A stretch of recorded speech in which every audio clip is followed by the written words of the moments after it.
Somebody thought it was a really grand idea to try to bounce her brother's basketball as her other brother was bouncing it. No, he was bouncing his basketball and tried to slap it down. Yes, and jammed her finger really well. Actually, it's so bruised that I'm pretty sure she broke it. So, here we go. Good morning, guys. Welcome back to Haven Hill. And that is actually the truth. I had on my list today to go get the rest of the seed starting things that I know that I need because, sorry, I'm trying to hold this still. I have a little bit more that I need to start now because our CSA, I'm going to tell you all about our Curated Farmers Market CSA basket that we started last year. I am going to tell you about that, but I have to go get some more supplies for that. And then, but, I should say, but before that, I'm pretty sure we have to go get a finger x-rayed. You know, all the things that you don't really want on your list are now on the list. She woke up this morning. It was still swollen. It was swollen last night. It was bruised last night, but it's actually pretty bruised this morning. So here we go. It's going to be an adventure today. Who knows what all is going to end up in this vlog now, right? Right? Where are we headed, girl? She's kind of nervous for this. Was it not just like a little over a year ago that we were doing this with your bunny? Mm-hmm. Did you think about that? Okay, here we go. We're going to go get it checked out. You want to show the, now that we unwrapped it from our popsicle job, it's kind of hard to get it all on camera, but we'll go see what they say. Okay, it took a while, but we got out of there. No fracture. So thankful. Are you thankful? Yes. Yes. But it's pretty swollen, so we're just going to keep on with ice. And it's buddy taped now the right way. So all is good there. That is relief. Don't you think? Yeah. Yes. Good morning. Welcome back. It's 2 days later. Actually, I'm Meg. Welcome back to Haven Hill is what I really need to say. Y'all, I'm just still not used to it. My name is Meg, and I started this vlog 2 days ago, taking my daughter to prompt care because we thought she broke her finger. I shared with you she didn't. Still is pretty sore and swollen. She just must have jammed it, I mean, just perfectly. But anyway, that's all good. I meant to come back on and just share some things with you in this space, and then I ended up getting a horrible headache, which happens, hormones, all the things, which then turned into a migraine. Anyway, I woke up this morning, I'm finally feeling better, and not sickness, it's just, you know, related with female hormones and all the things. Anyway, and nothing works. I've tried so many things, nothing works other than just resting, and that's good, that's good. Anyway, I am enjoying my last sips of coffee. It's very early, it's still slightly dark out. It's just actually really an overcast day.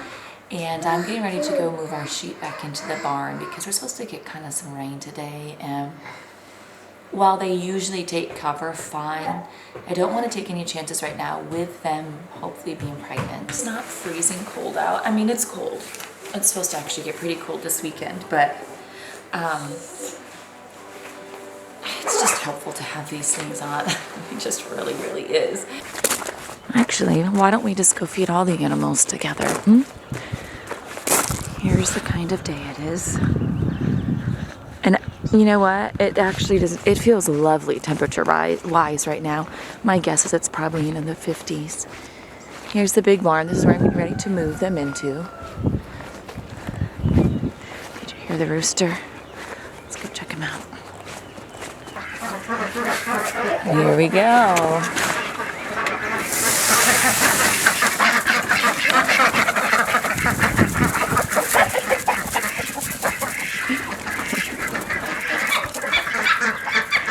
We're like, wait, where's our food, little lady? Here's our two littlest ones, and yet they're the oldest. Oh, glory. You're going to get some action. Come on. Come on. Come on, guys. Come on. Come on. I don't want to step on anybody. Come on. Come on. Diggy. That's how hungry they are in the morning. Here's another scoop to make sure that the roosters don't fight the whole time. We do have 3 roosters right now. So far, so good. Our head rooster, you can see right there. That's Louie. The other ones, I don't even think they really have names. He definitely is the head one. That's the only reason why this is working well right now. But we'll see. We'll see how it goes. We're going to be having some more hens coming, or that we're going to try and hatch out. So hopefully it will go okay. Otherwise, we will have to get rid of some. He's beautiful. And then if you follow me on Instagram, this is the one that continues to visit me right here down in my sunroom greenhouse. I hear you, Tallulah. You're next. I'm coming to you.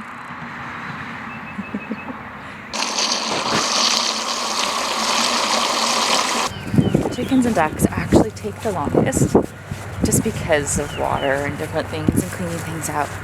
Now I'm going to go get just a little bit of corn to help guide the sheep in. Jason will tell you I'm an overprotective mom when it comes to them. He's not wrong. Just don't want anything to happen. To be honest, I totally am an overprotective mom, shepherd, whatever, with these two.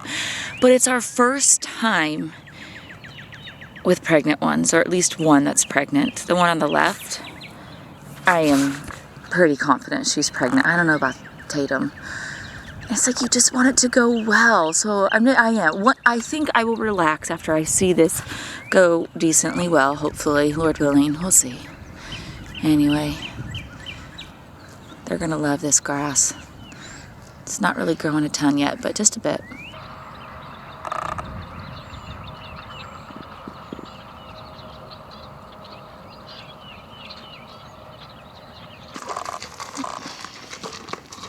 It's communal. Oh my goodness, I just love this. Oh, it's okay. It's all right. Y'all are okay. And then our rooster's going to come in too.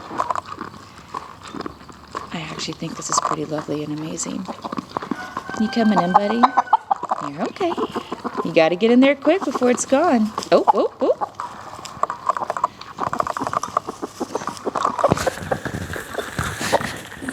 Oh my word.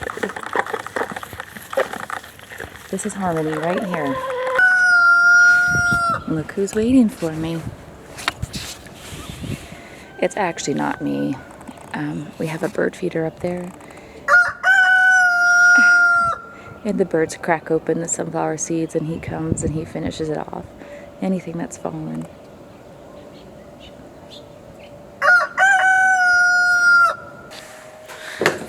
Alrighty, so I'm back.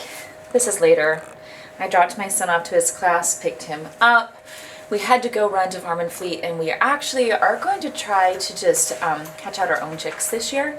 Since our roosters are so great, we just had to grab an incubator. And I had to come back in here and check on seedlings and everything.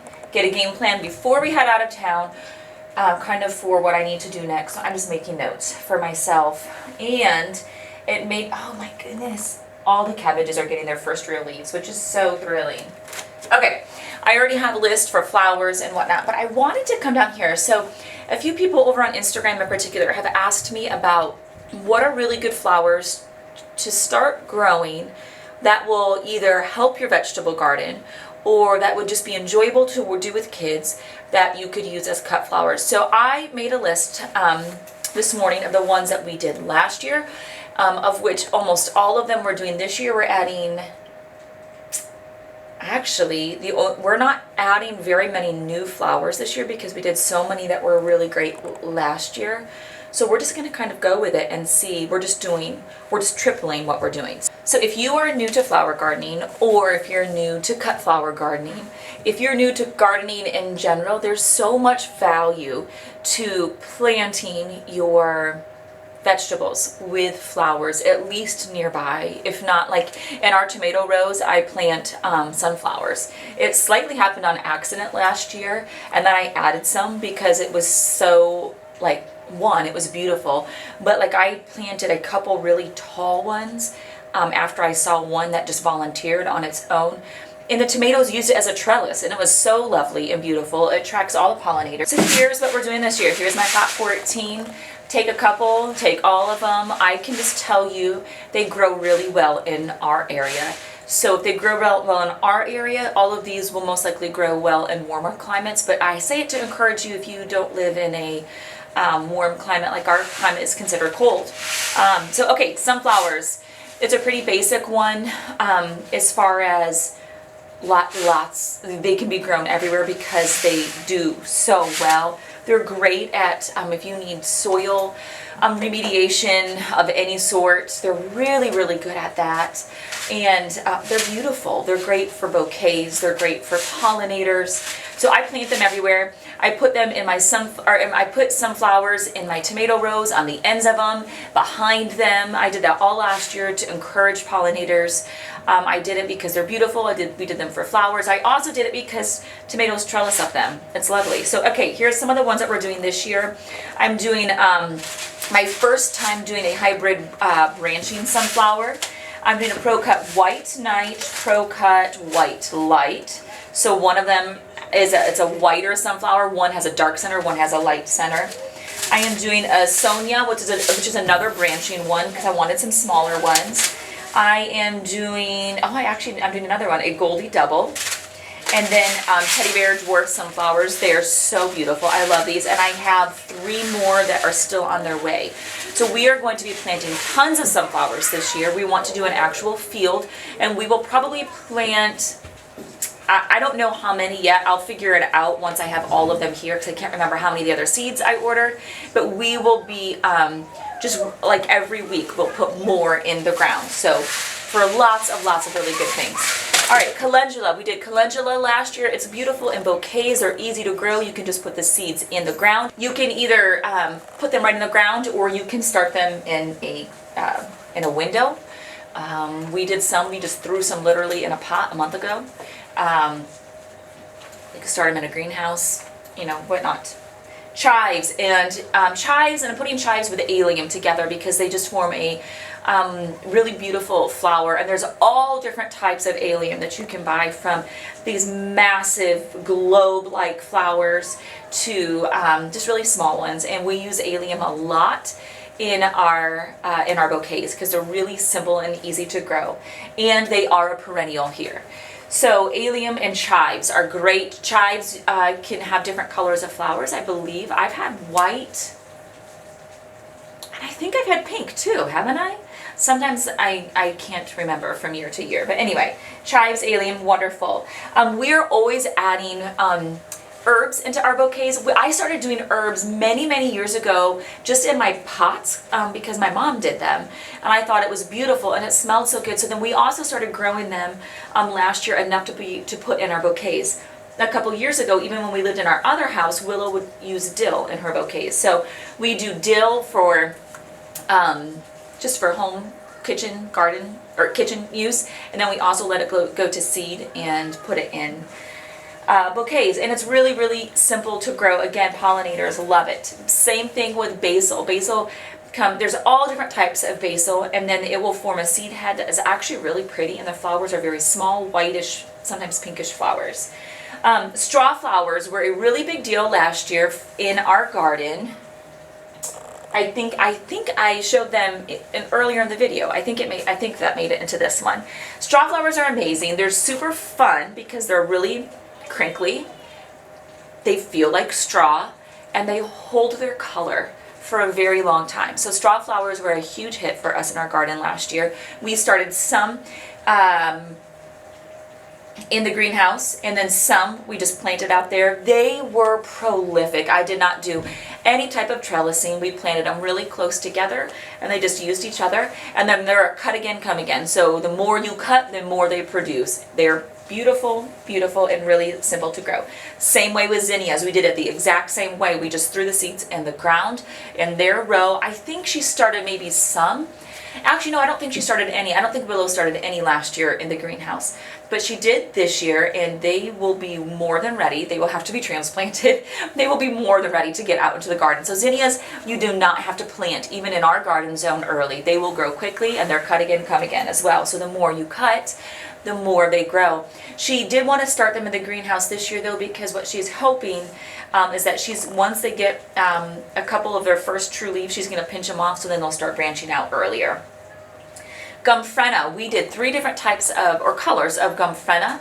We did a reddish color, a purple, and a white, and she wanted to add an orange and more white this year, if I recall. Gumfrena is great. We started it by seed last year, and then we also threw some into the ground. Both did very well. And again, another cut again, come again. Those are really valuable because they're great as fillers. Even if it's just for you, they're beautiful, and they hold their color too for a very long time. So we dried a lot of gumfrena, and we would stick it in with our eggs when we would sell them to people. So gumfrena is another really simple one to grow. Cosmos, our Cosmos was good last year, but it was not fantastic last year. So we're starting more in the sunroom greenhouse. It's a really great flower to grow for bouquets or for cut flowers, great for pollinators. It was just a little bit wonky, possibly because we're also comparing it to what some of the other ones did, which isn't always fair. But we are doing a lot of Cosmos again this year. We are doing dahlias, but only by seed. Our soil is still pretty heavy soil, and I do not want to invest in dahlia tubers again until I have that figured out more. So we're doing dahlias by seed. They are beautiful. They look just like dahlia tubers. The only thing is, if I were to collect the seeds, or I'm sorry, if I were to collect the tubers from those, you just have no idea what will come up the next year. So we just plant them by seeds. We're going to start a big flat of them, I think, when we get back. I don't think that we'll start it before we go. Okay, so those were the main ones. Those were like, I think, 11 that if you just pick a handful of those, they're really easy to grow. If you only want to pick one this year, grow either straw flowers or sunflowers. Sunflowers, once you cut it, it's done. But straw flowers, the more you cut, the more they grow. I just think those are 2 of the simplest ones to grow. I stick sunflowers all over my gardens. Even in my raised beds, I'll pick a little corner of each one and I'll just throw some in there because I want to attract pollinators. Okay, 3 more things that I want to tell you about. 1, decorative grasses. We have, I think it's a Japanese silver grass in a couple different areas on our land. They were here. They look so beautiful once they started drying in bouquets. They're really fluffy. I love them. So I will probably add, I don't know, I haven't decided if I'm going to add more decorative grass this year or not because we have enough. I think it would be fun to add another kind, but it's a really great thing to pop in there, and they're easy to grow. I'll look for the exact name of that one, and I will put links to each of these also down below. Okay, then the 2 other flowers I want to mention because you may not get a lot of flowers this year, but once they are well established after a year to 2, after about 2 growing seasons. So into your 2nd growing season, and then for sure into your 3rd, hydrangeas and peonies are beautiful at all different stages, especially hydrangeas. They look beautiful even when they're dried. They are great because they produce big flowers, so they're great not as a filler so much as just like the main attraction in your bouquet.